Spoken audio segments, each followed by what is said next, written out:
Who's ready for another unhinged client story? This one still baffles me to this day. Not like all of them don't, but this one is always just so funny. And I kind of always forget about it because it was such a short story, but it was just so unbelievably like pretentious and entitled. So let's call this girl Danielle. Thank you, Danielle, from the last video for letting me use your name for this one. So Danielle books a shoot. Shocker. And there is no indication that she's a psychopath or thinks in a way that most people in this world do not, but nonetheless, it is okay.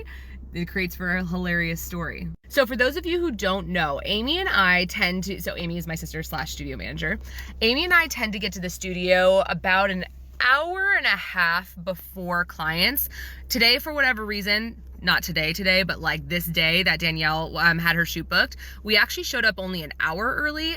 So typically clients don't get there until 8:30. That's when their session starts. We typically will show up and get there about 7:10-ish, but that day we showed up around 7:30. Again, for those of you who don't know, my building is attached to the parking garage. So it's like literally all like one building. And you just have to like leave the parking garage and then come around and go to the front door. Anyway, so Amy and I get there around 7:30. We get our stuff. We're walking in and we walk through the parking garage, and then we get down to our front door. We get in the front door. We start setting everything up for the shoot, all that stuff. Everything's normal. 8:30 rolls around and we hear nothing from Danielle. She doesn't show up. Nothing is happening. We're like, what the heck? So typically we have only a 15-minute grace period. So when it hits like 8:45, especially if we have not heard anything from you, then we'll send you an email saying, hey, like, I'm so sorry that, something must have happened. I hope you're okay. Let me know what's going on so we can either cancel your session, reschedule you, do whatever we need to do. So 8:45 rolls by, she doesn't show up, we don't get a call, nothing, and we're like, okay, great. This unfortunate day is the day that we also only had this photo shoot scheduled for whatever reason, and so we didn't even have to be there if our client didn't show up, which she didn't show up. So that was a huge bummer since we live about 30 minutes away from the studio. So it's like an hour round trip, which blows chunks. But of course I panicked because I'm like, is she okay? Like, what's going on? So we don't hear anything from her. 15 minutes pass, then 30 minutes pass. And that's when we were like, okay, we're calling it. Like, we're done. So we tried to make use of the day because like sometimes when this happens, we're just like, fuck, like this doesn't happen often. But when it does happen, it's like such a bummer because we don't live close to the studio. So it is a bummer. So my girls are there. I have to pay them regardless. So I was like, you know what? Girls, do my hair and makeup. Like, we'll do a couple shots of me, get a couple content shots, whatever. So that's exactly what we do. We hear nothing, again, from Danielle. There's zero, like no words whatsoever. At this point, I just thought, okay, she must have slept in or whatever, and just it slept through her alarm, something like that. So I was like, whatever, it is what it is. Anyway, hair and makeup gets done. It's about an hour and a half later. And then we're like, okay, well, we took a couple shots. Let's just go home. We drive all the way home. And then I finally get an email from Danielle. Here's where it gets a little wild and crazy, and you guys are not going to even expect this response. It's pretty crazy.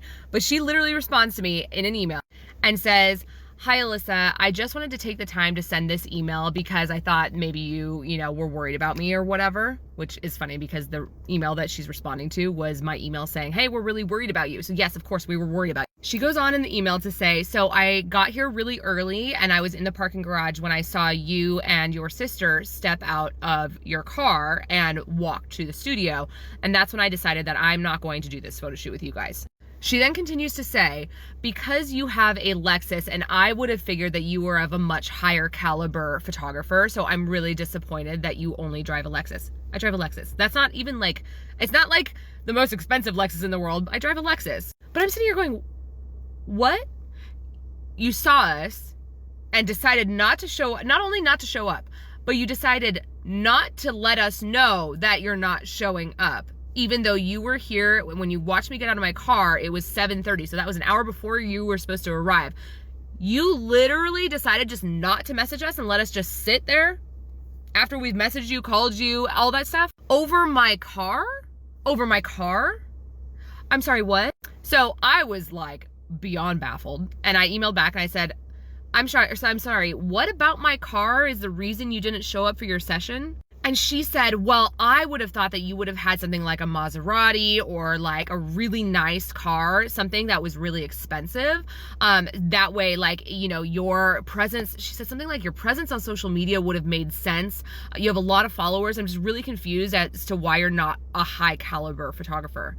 And I'm sitting here going, why does my car dictate whether I'm high caliber or not? Number one. Number two, who fucking cares? If I'm good at what I do, what the fuck? Who cares what I drive? And it's not even a bad car. It's a Lexus. Like, what?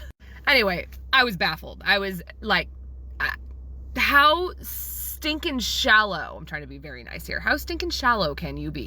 So anyway, of course, I go to try to charge her the same day cancellation fee, which is $2,000, and it gets declined. She then emails me again and she goes, oh, by the way, I see that you're trying to charge a cancellation fee, which I already know about, but don't worry, I already paused my card, so you can't charge that.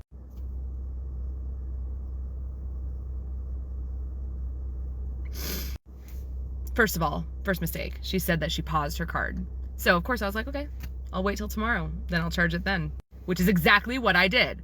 And I charged it the next day and it went through because she unpaused her card. Like, I'm sorry, not only are you just like completely disrespectful, but you're stupid. Like, seriously, why would you tell me you paused your card? You should tell me you canceled your card, because then that way I'd be like, oh, okay, well, that's never gonna work. Even though when people tell me they cancel their card, I still try to charge it the next day if they try and do that shit. But anyway, the $2,000 went through, and then she, of course, responds back, gets pissed off, and is like, return my money. And I'm like, no, you decided not to show up because you didn't like my car. You didn't like my car. And she goes, don't make me sound so pretentious. And I'm like, you are pretentious. What?